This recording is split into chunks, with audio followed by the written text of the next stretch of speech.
Hi everyone, welcome back to my YouTube channel. My name is Rosie and if you are new here, please do subscribe. So in today's video, I'm going to talk you through the Kindle Paperwhite in Twilight Blue. So I bought this a couple of months ago. I actually did an unboxing video which I will link here. So you can go ahead and watch that first, or after this if you want to find out how it came boxed and what was in the box and all my first impressions, that'll be linked here.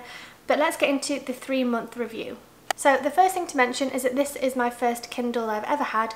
So I kind of got into reading really recently and I kind of thought I would treat myself to a Kindle. So I had the option to get in the black or the blue. I went for the blue, as you can see here. And then around 3 or 4 weeks after I got this, they released a plum colour and a sage colour. I'll pop some photographs here so you can have a look, but I definitely think that if I had ordered a couple of weeks later, I would have gone for the plum, which is a really nice pink tone.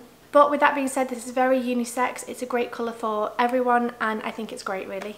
So I spoke to my husband Jeremy and he's got an older version of the Kindle and he was saying that Kindles are this kind of thing that you buy once and unless you break it or lose it, you don't really replace it. It's not like iPhones that, you know, get better and better every year. They do get better, but not enough that you would have to buy a new one every year to get the new model. So I think that if you have an old Kindle and it works fine, there's probably no need in exchanging or upgrading. However, if you want a new Kindle or if you want a Kindle, you know, a brand new Kindle to start off with because you've never had one before, I would recommend one of these. I think they are great. They cost around $130, which I think is a really reasonable price. And so far I've been super happy with it.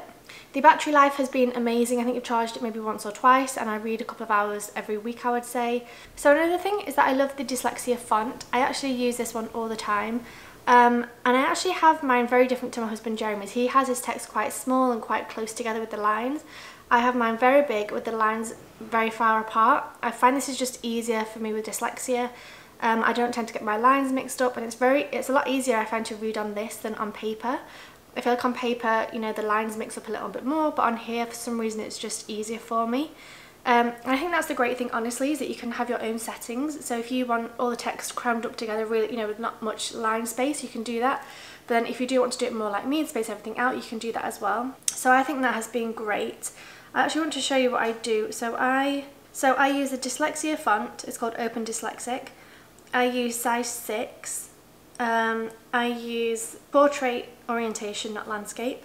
The first setting for margins, but then the biggest setting for spacing, and I think that's what really makes the difference, is that the lines are really spaced apart.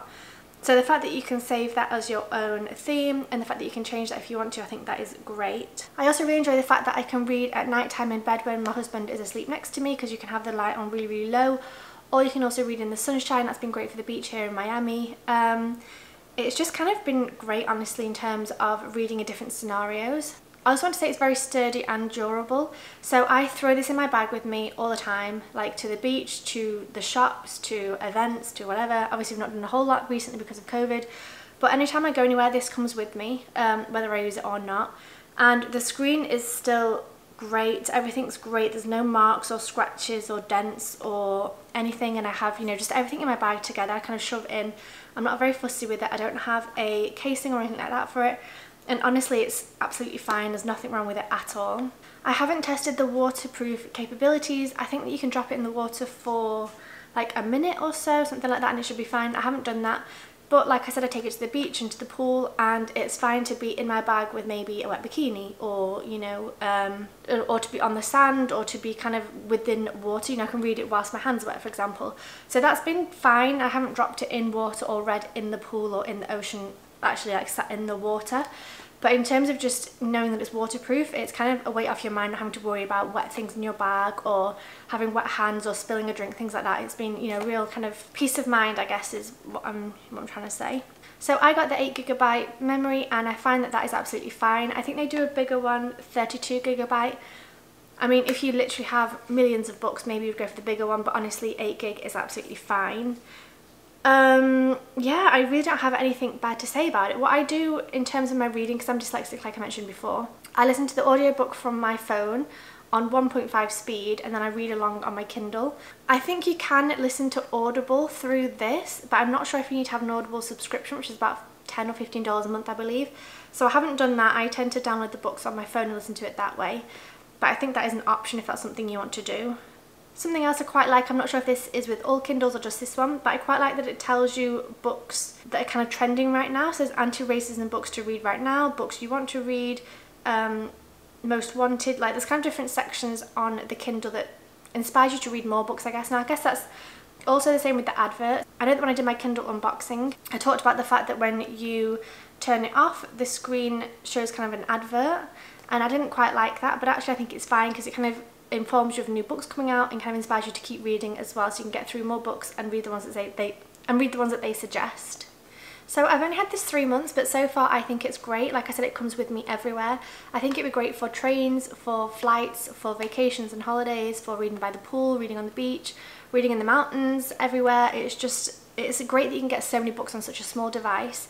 And I actually kind of prefer this because I know that when I read books you have to kind of hold it open the whole time, and it sounds silly but your hands can get tired of sitting like with your thumb in the middle, if that makes sense. Whereas with this, it's super lightweight and it's super easy and thin and just really nice to hold. And I quite like the texture of this. It's kind of rubbery, but not really. It's not smooth plastic, but it's not rubbery. It's kind of something in between, but it's really nice to hold anyway.